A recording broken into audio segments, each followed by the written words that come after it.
Mis amigos, en el segmento La Entrevista de la Semana conversaremos y, como no, también nos vamos a actualizar de los temas más relevantes en el ámbito internacional y, como no, también algunos aspectos en el plano nacional. Nuestro invitado es catedrático, comunicador político y diplomático. Es nuestro consultor internacional. A ver, ahora se me ha perdido, creo que duró casi 2 meses sin venir por acá, pero yo entiendo que la agenda está bastante apretada.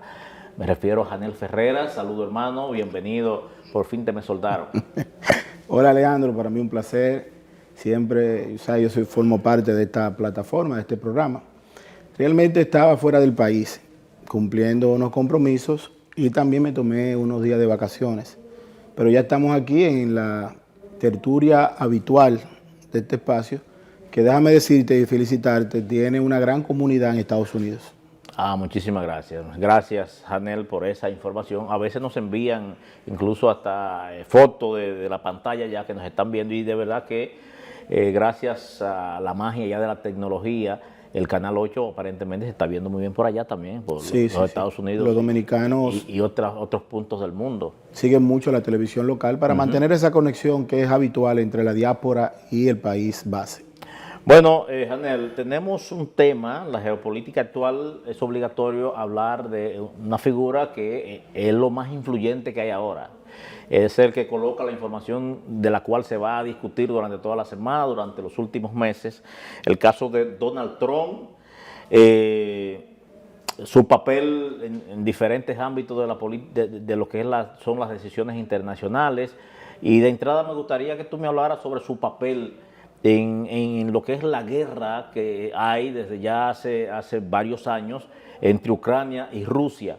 ¿Cuál es el papel que ha de jugar y que está jugando Donald Trump en los actuales momentos?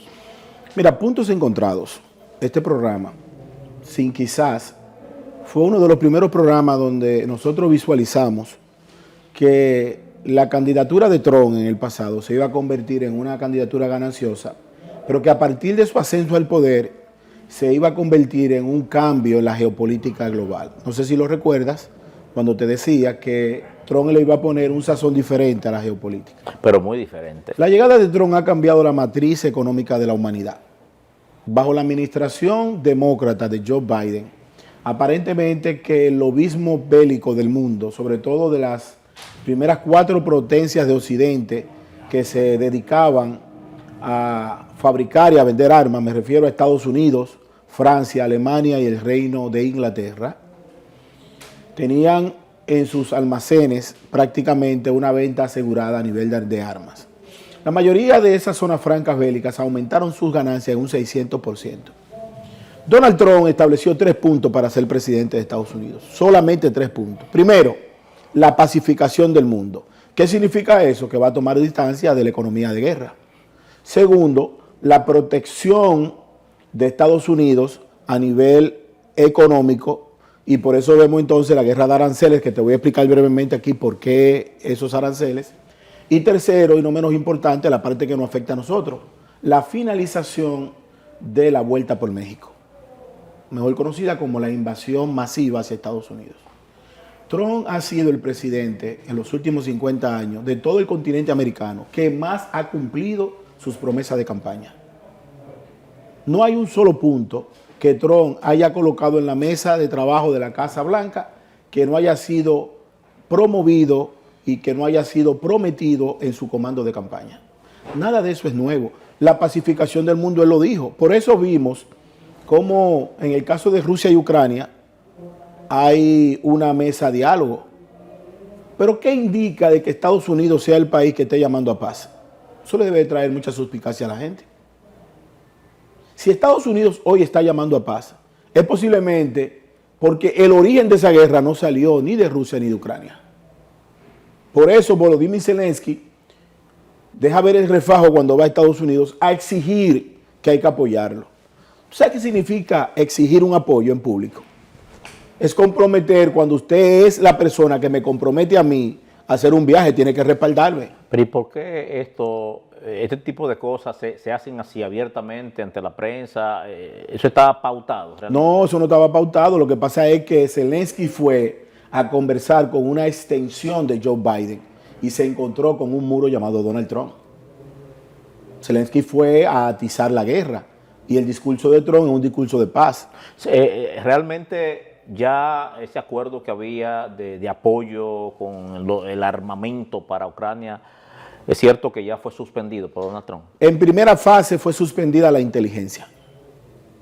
Toda la inteligencia de guerra que utilizaba Ucrania en el campo de batalla es una inteligencia de Estados Unidos. Y a qué yo me refiero con inteligencia de Estados Unidos, a la utilización, por ejemplo, de esos aparatos no tripulados llamados drones, a esas armas de alta tecnología que hacen mapeo en tiempo real de los componentes de guerra de Rusia. No hay posibilidad de tú tener éxito en un componente bélico sin la inteligencia previa. Entonces, Estados Unidos no quiere, bajo la administración de Trump, invertir $1 más en ese componente de guerra porque ya Trump está cambiando su modelo económico de una economía basada en guerra a una economía basada en producción interna. ¿Por qué Donald Trump habla de aranceles hacia los principales socios comerciales en principio? Pero antes de irnos para los aranceles, yo quiero saber el objetivo principal de Donald Trump en Ucrania. O sea, la finalidad que busca Estados Unidos, obviamente desde hace mucho ya estaba apoyando a Ucrania. Lo primero es que bajo la administración de Trump hay en la mesa planteada la finalización de esa guerra. Porque ya a Trump no le interesa seguir financiando la zona franca de las pólvoras en Estados Unidos. Es lo primero. Lo segundo, para finalizar esa guerra, también Donald Trump quiere, recuerda que Donald Trump, donde quiera que ve un elemento de conflicto, ve un negocio. Ve en qué me beneficia a mí como presidente para Estados Unidos. Entonces Donald Trump ha dicho, ustedes tienen minerales que nosotros necesitamos para esta guerra de la inteligencia artificial y la tecnología del 5 y 6G. Como ustedes tienen un yacimiento importante de los 17 elementos de las tierras raras, principalmente con neonidio, entonces yo necesito que ustedes se comprometan para que nos den minerales a cambio del apoyo que le hemos brindado, porque realmente Estados Unidos le ha brindado en una economía directa una gran cantidad de recursos a Ucrania. Eso es lo que se busca en primera etapa. Entonces, al final, lo que les conviene a Ucrania es sentarse a este acuerdo de paz y que Rusia le permita, por ejemplo, a Ucrania, eso está planteado en la mesa de discusión, formar parte de la Unión Europea, pero no de la OTAN, porque el gran componente es el aspecto bélico. No hay problema con que Ucrania siga siendo un socio comercial de Europa.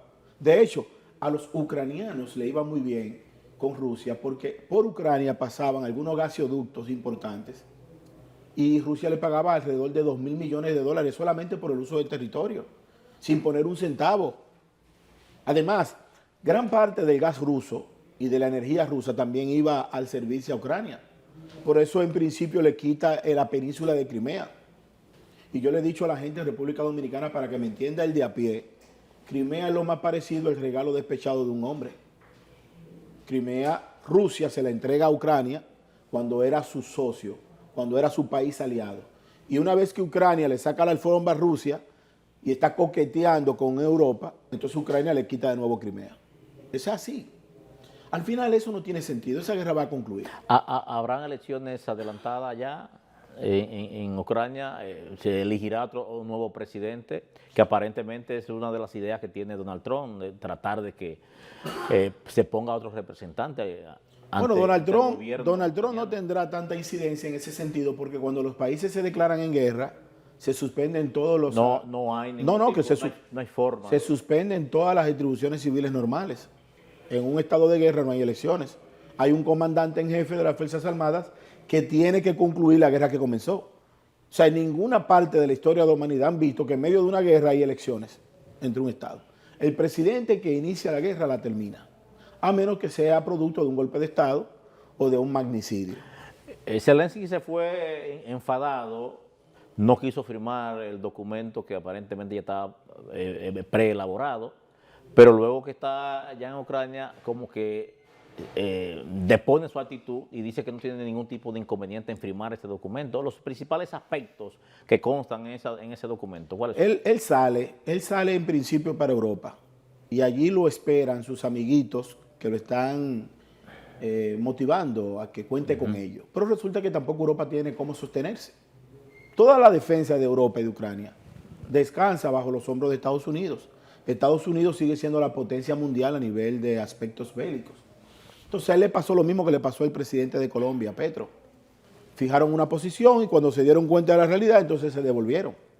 Ahora él dice que Ucrania está preparada para firmar un acuerdo de paz. No es que está preparada, es que va a tener que firmarla.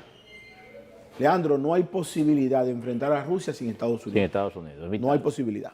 Entonces, eso es así. Si tú ves que Donald Trump se sienta en una mesa con Putin y coincide con el presidente de Corea del Norte, el resto de Europa tiene que preocuparse. Porque hay un punto. ¿Cuál es el segundo ejército más poderoso de la OTAN? Después de Estados Unidos. Es el de Turquía. Pero Turquía ya tiene una pata en los BRICS. Turquía está muy cerca de esa región de China y de Rusia. Entonces, al final, lo que conviene es una guerra porque va a terminar en escalada la guerra de Rusia y Ucrania y posteriormente terminará Israel con los 5 frentes también depuestos. Me refiero a Hezbollah, los hutíes, la Guardia Revolucionaria, los Altos del Golán y toda esa parte que está en la región de Israel. Ahora sí, vamos a hablar con relación a la parte que tú has estado señalando sobre los aranceles, la guerra de aranceles, la situación de México, Canadá, bueno, también la misma China. China también hay una situación especial ahí con los Estados Unidos. Me gustaría que tú me hablaras sobre este caso porque está preocupando no solamente a estos países envueltos, sino también a los demás países del mundo. ¿Cómo impactará esto también en el mercado internacional, lo que tiene que ver con la República Dominicana, por ejemplo? Cuando tú llenas un registro aduanal hacia Estados Unidos, aparece un renglón que es el Tratado de Libre Comercio entre Estados Unidos, Canadá y México.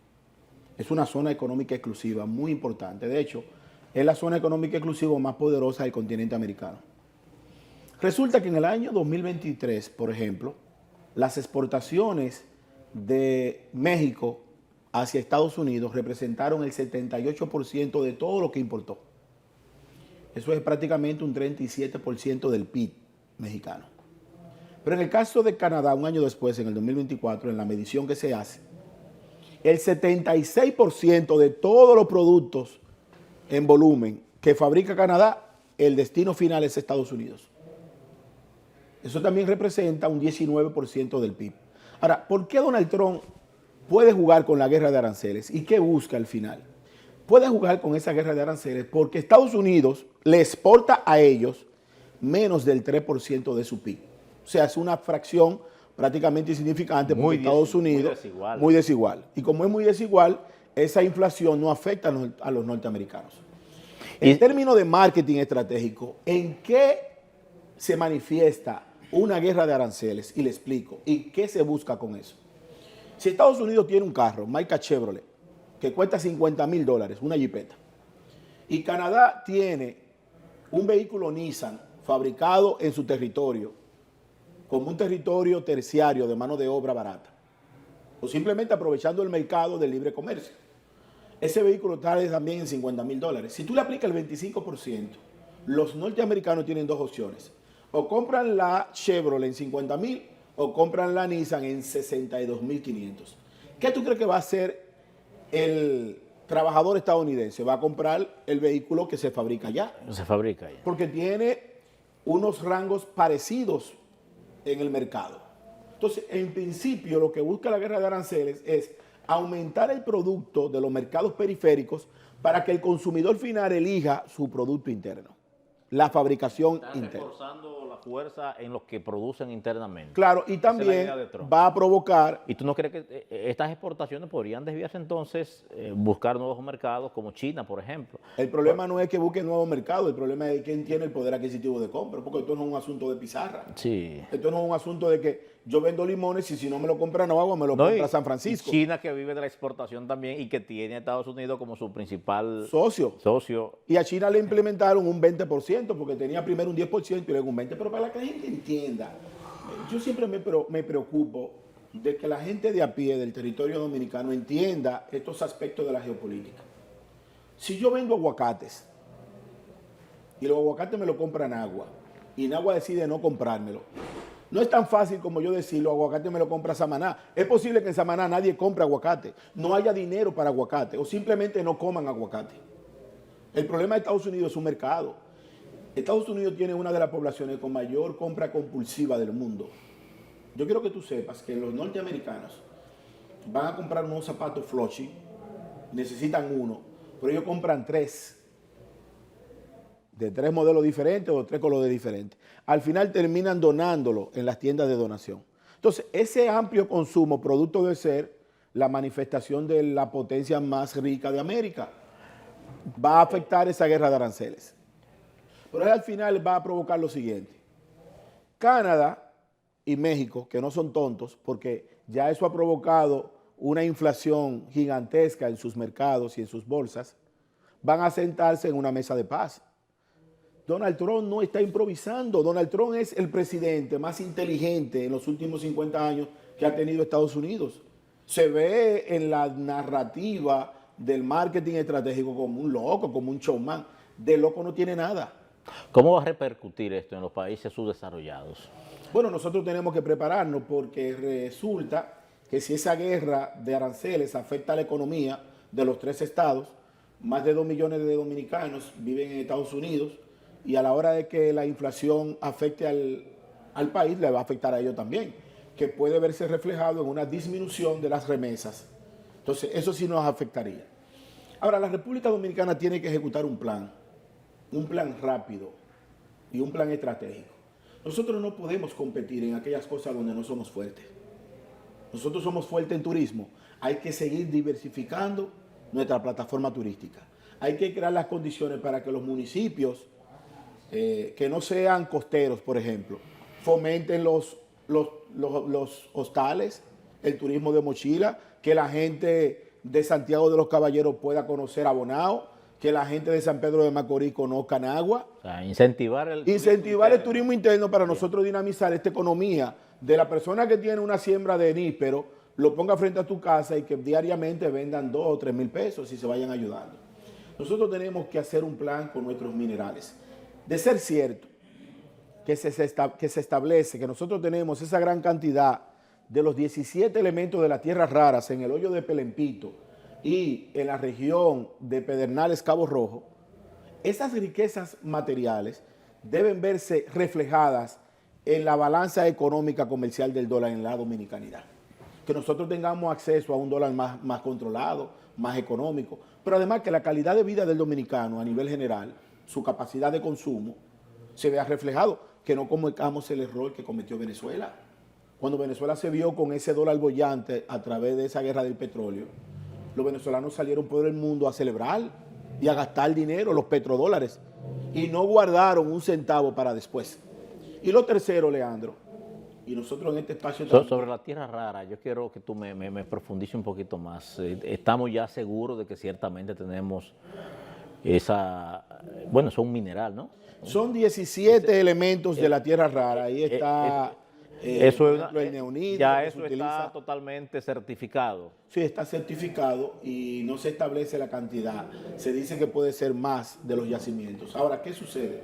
Nosotros no tenemos la capacidad de tener un producto terminado a partir de la minería de las tierras raras. Nosotros tenemos que seguir exportando ya el consolidado bruto para que las potencias en el mundo que están trabajando con el refinamiento de estas tierras puedan sacar esos elementos que son fundamentales para la guerra de la inteligencia artificial, de la nanotecnología, de los microchips, de la fabricación de elementos importantes. Por ejemplo, ya el mundo va por aparatos que limpian y barren de forma automática los hogares para que las amas de casa vayan más suaves. Ya el mundo va por un teléfono inteligente que te registra toda tu agenda y te hace una carta para que tú no pierdas tiempo escribiendo. Entonces, todos esos elementos de la tecnología tenemos que aprovecharlo. Y si nosotros no tenemos la punta tecnológica para fabricar, no menos importante es que nosotros le saquemos provecho a nuestros materiales. Lo mismo pasa con el oro. Entonces tú dices que estos materiales, la tierra bruta se exportaría para que... Un preconsolidado. Me imagino que van a sacar un preconsolidado y que ya luego se va a refinar, porque el problema, esas tierras raras, se le llama tierras raras porque son elementos que están en gran proporción en el mundo, pero son muy difíciles de encontrar en un estado rígido, en un estado sólido. sino que hay que tener un proceso muy avanzado para sacar estos minerales.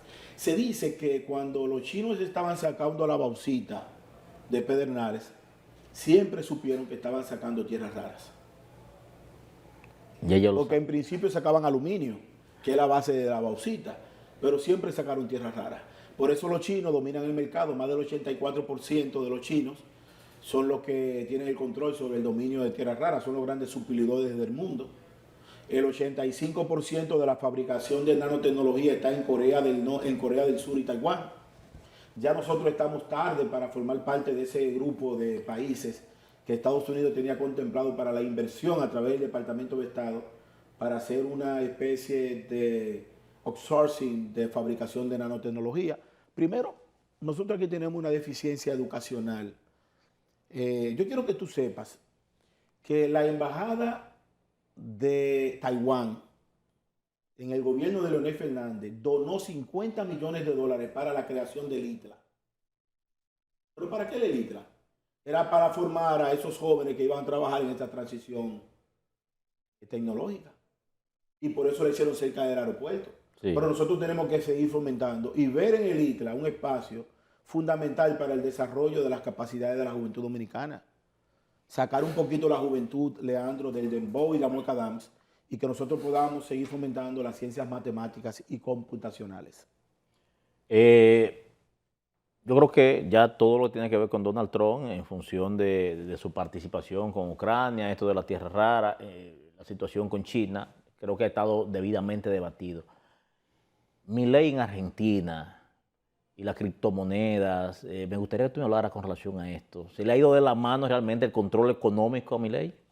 Milei ha tenido éxito por el desastre económico donde él encontró su estado. Pero a Milei se le ha hecho un anuncio que será fundamental para la salvación económica de los argentinos. Hay sobre la mesa, ya a punto de firmar, un tratado de libre comercio entre Estados Unidos y Argentina. Entonces, eso sería favorable para Estados Unidos y para Argentina, porque Argentina puede producir gran parte de la carne que México y Canadá producen para el mercado norteamericano. Pero también Argentina puede contribuir en buscar espacios estratégicos. Tú sabes que Argentina forma parte del Triángulo del Litio. Entonces, entre Argentina, Bolivia y Chile tienen prácticamente un 67% de todo el litio que tiene el mundo, en crudo, en bruto. Entonces, Estados Unidos está buscando sus socios estratégicos. Donald Trump ha encontrado en Javier Milei y en Nayib Bukele dos socios fundamentales en el continente americano. Y yo pienso que esa sociedad, esa hermandad, ese buen trato, se va a reflejar en los sistemas económicos. Estados Unidos sigue siendo una potencia económica. En la República Dominicana tenemos que verlo así. Estados Unidos ha sido y será nuestro principal socio comercial, no solamente por la riqueza que representa, sino porque en ninguna parte del mundo viven tantos dominicanos como allá. Y siempre las remesas representan una de las 4 patas fundamentales de la economía de cualquier país en desarrollo. Siempre. Bueno, en el país de Simón Bolívar y de Maduro ahora, Chávez, Maduro, ¿qué va a pasar con Maduro? Maduro luce muy en paz y tranquilo. Maduro tiene una situación favorable. ¿Se va a guamearse ahí tranquilo sus 6 años? Mira, yo no creo que él gobierne. Pero ¿qué ha pasado con Maduro y por qué ese respiro? El detonante de la USAID favoreció a Nicolás Maduro. Y eso es un elemento que absolutamente ningún analista internacional, incluyéndome, lo tenía por lo menos visiblemente. Nadie sabía que la USAID había financiado a gran parte de la oposición corrupta de Venezuela. Porque Venezuela está entre 2 sistemas. Un grupo de criminales que rigen en el poder y algunos corruptos que rigen en la oposición. Venezuela está atrapada en 2 bloques que posiblemente la salvación no se vea a un corto plazo. Maduro no es santo de la devoción de Donald Trump y ya le suspendió la licencia petrolera, que eso significa un oxígeno fundamental para la economía venezolana. Venezuela podría entrar en una crisis sin precedentes en los próximos meses y yo pienso que en Venezuela tendrá que darse una transición. El Partido Socialista Unido de Venezuela tendrá que buscar una nueva figura en un proceso de transición Pero la oposición también tendrá que revalidar su posición. La cantidad que se dice que manejó la oposición venezolana en el territorio de Norteamérica es una cantidad alarmante, Leandro. Y ahora no hay ningún sustento en qué se gastaron ese dinero. Por eso se salpica la comunicación dominicana, la oposición venezolana y otros elementos de la USAID, que fue en principio un programa para tener influencia y desarrollo en los países periféricos y frenar ese posible crecimiento de Cuba a partir de la finalización de la Segunda Guerra Mundial. La USAID la crea el presidente John Fitzgerald Kennedy, 1961. Prácticamente se inaugura con el fallecimiento y magnicidio del tirano Rafael Leónidas Trujillo. Llega al país en el 62. Desde el 62 hasta el 2025, la USAID no ha sido del todo malo en la República Dominicana. Ha sido un brazo aliado importante. En la crisis del 1984 del presidente Salvador Jorge Blanco, en un momento nosotros nos quedamos sin dinero para pagar a los funcionarios públicos y era la USAID que pagaba esa nómina.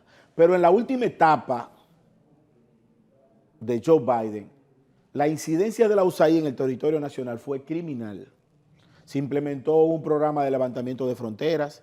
Prácticamente los gobernantes, y en el caso de Luis Abinader, que le tocó gobernar durante ese periodo, yo me imagino bajo cuáles presiones está gobernando el presidente Abinader, con una decisión del imperio que tú no puedes decirle que no, porque los norteamericanos no comprenden de términos medios. Y trabajando con aliados locales acá. Claro, entonces, por eso vimos algunos agentes aquí, y yo me refiero a agentes de la USAID, a aquellos dominicanos que trabajan para programas que a pesar de que tengan un título bonito, Leandro con el pueblo, en realidad, soterradamente, su misión era otra. Nosotros no tenemos problema con la comunidad LGTB. Aquí nadie se persigue por tener una preferencia distinta a la suya. Sin embargo, esa agenda quería imponer de que lo normal es lo anormal. Y allí se encuentra de frente con lo que es la cultura de los pueblos. Y también la protección a los inmigrantes. No, lo de la protección de inmigrantes es catastrófico. O sea, no, es un apoyo. Es catastrófico porque... Y ciertamente yo veía algunas posiciones de personas de cierta influencia a nivel de medios de comunicación, una defensa de los haitianos que a mí hasta me irritaba. Yo me aquí, ¿por qué esta defensa tan a la franca, sí? Lo que pasa es que y criticaron todas las medidas que toma el gobierno para tratar de aguantar y sobrellevar esta situación, esta carga migratoria haitiana. No hay respuesta, Leandro, no hay respuesta. ¿Por qué la USAID buscó a comunicadores de prestigio en primera etapa para montar esa criminal ofensiva contra el territorio dominicano? Nos dijeron xenófobos, racistas, maltratadores, criminales. Sí. Toda esa campaña rastrera y asquerosa tenía un objetivo: destruir el origen de la dominicanidad. Pero déjame decirte lo siguiente. La República Dominicana, desde su creación, Juan Pablo Duarte estableció que siempre habrán dominicanos cuyas maquinaciones serán contrarias a la patria. Pero nuestro tema con Haití no es un tema de raza. Usted y yo somos dos personas negras, no de nariz perfilada. Nosotros somos negros orgullosamente. Pero nosotros no tenemos problema de ir a una conferencia local y que nos saquen por negro. Nosotros no tenemos segregación de ir a un medio de comunicación como este porque somos negros. Nosotros no tenemos segregación de formar parte de un club deportivo cultural, del Grupo Atlanti, por ejemplo, allá en Agua, por negros. No, aquí no tenemos problemas raciales. Nuestro problema con Haití es que la República Dominicana nace con un pacto llamado el Pacto Trinitario en el año 1838, con 25 años Juan Pablo Duarte, la sociedad secreta. ¿Pero amparada en qué? Amparada en Dios Trino, Dios Padre, Dios Hijo, Dios Espíritu Santo. Por eso la cruz en medio de la bandera. Nuestra bandera no es verdad que el azul representa. Todo eso que están diciendo en la historia dominicana es una construcción muy bonita para los ideales. El azul representa la libertad, el rojo la sangre derramada y el blanco. No. La verdad es que la bandera dominicana es una bandera redentora de la bandera francesa. Cuando los haitianos hacen un pacto el 14 de agosto de 1791, llamado el Pacto de Bois-Caimán, Bon Manduti y Cecil Fátima, con esa negación al odio al blanco, terminan masacrando todos los blancos en esa noche de Bois-Caimán, que fue la noche oscura. Pero cuando Haití logra su independencia, Leandro, el 1 de enero de 1804, lo primero que hacen es que sacan el blanco de la bandera francesa y unifican el azul y el rojo lo voltean y así nace la bandera haitiana, sin ningún tipo de ideal, ni pensamiento, ni perspectiva. Ya vamos a tener un programa especial para poder desarrollar esa parte, porque veo que te me emociona cuando habla de eso.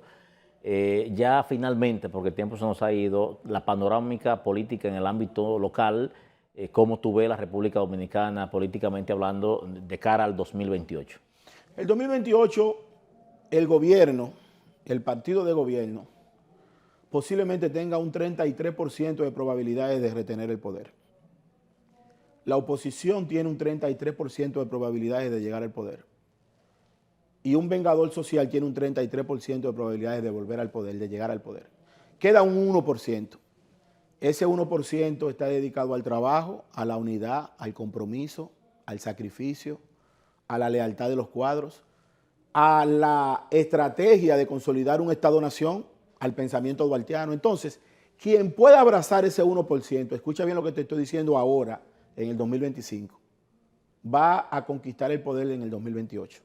Los candidatos de la dominicanidad, de cualquier partido, de cualquier proyecto, de cualquier ideología, que estén lejos del pensamiento duartiano, van a perder las elecciones.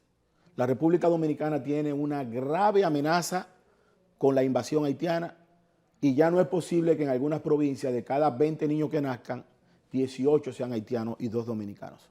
Eso hay que ponerle un final. Después de más de 4 años fuera del poder, Danilo Medina sale a defender su gestión, sale a defender su familia, sale a defender a todos aquellos que han sido sometidos como corruptos.